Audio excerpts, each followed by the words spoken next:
ये लीजिए, ये खा लेना। शुक्रिया साहब। पापा, ये तो मेरी बीवी महक की आवाज लग रही है। अरे बेटा, तुझे वहम हो रहा होगा। ये महक कैसी हो सकती है? वो तो अपने आशिक के साथ भाग गई थी। नहीं नहीं, मुझे कोई वहम नहीं हुआ है। पापा, ये तो सच में महक है, लेकिन मुझे ये समझ में नहीं आ रहा कि इसने विधवा की साड़ी क्यों पहन रखी है। अरे बेटा, मुझे तो लग रहा तू महक के प्यार में पागल हो चुका है। जहाँ देखो तुझे महक दिखती है। अरे ये महक नहीं है। पापा वो सब छोड़िए, मैं आपके आगे हाथ जोड़ रहा हूँ। आप एक बार इसके पास जाइए ना और पूछिए इसका ये हाल कैसे हुआ है। नहीं, मैं नहीं बात करूंगा इससे, और तू भी ना बात कर। चल यहाँ से चलें।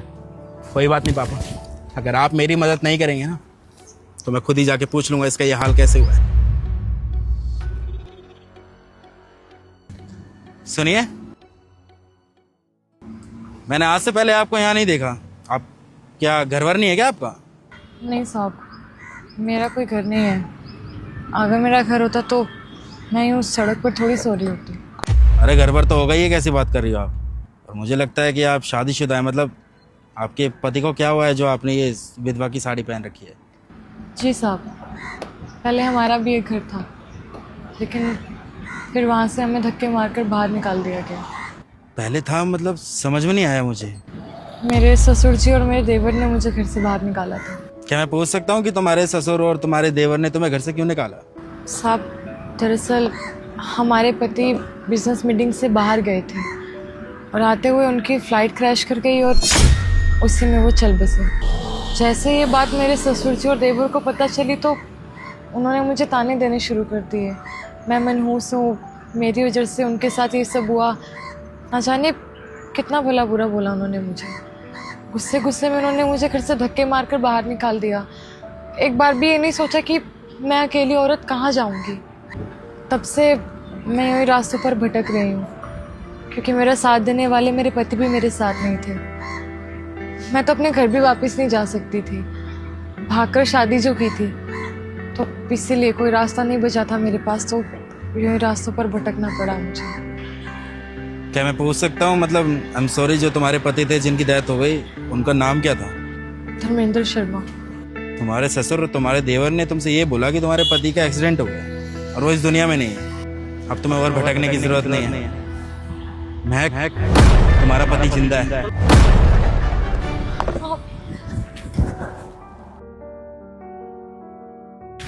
कहाँ चले गए थे आप?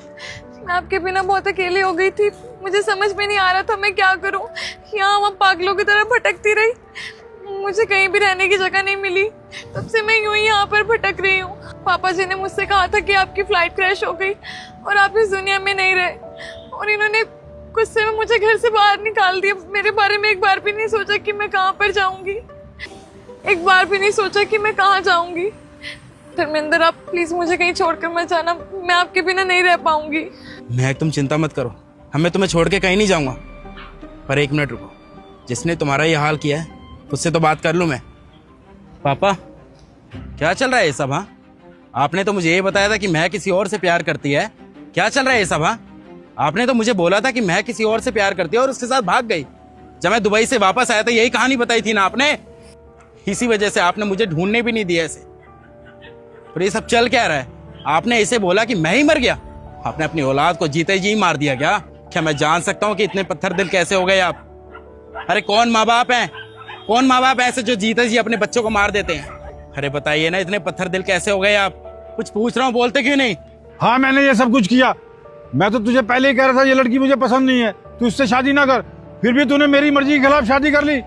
मैं यही चाहता था कि तू मेरे पसंद की लड़की से शादी करे, पर तूने तो भाग के शादी कर ली। और तूने एक बार भी मेरे बारे में नहीं सोचा।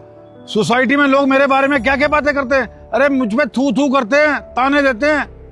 बस इसीलिए मैंने इस लड़की को ये बोल दिया कि अब तू इस दुनिया में नहीं रहा, अब तुम दोनों को अलग करने का यही रास्ता था मेरे पास।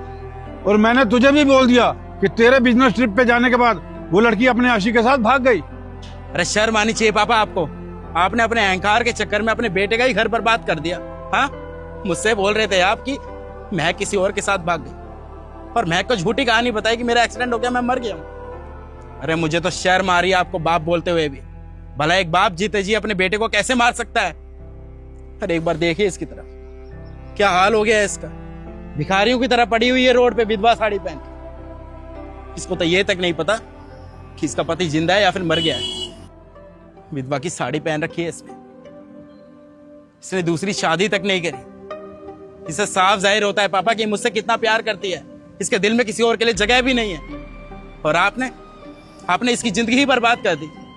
आपको बिल्कुल भी शर्म नहीं आई इन्हें हरकत करते हुए। अपने बेटे का घर उजाड़ा है आपने। देख बेटा, मैंने तुझे पहले ही बोला था कि अगर तू इस लड़की से शादी करेगा तो मैं खुश नहीं रहूंगा, लेकिन फिर भी तूने शादी कर ली।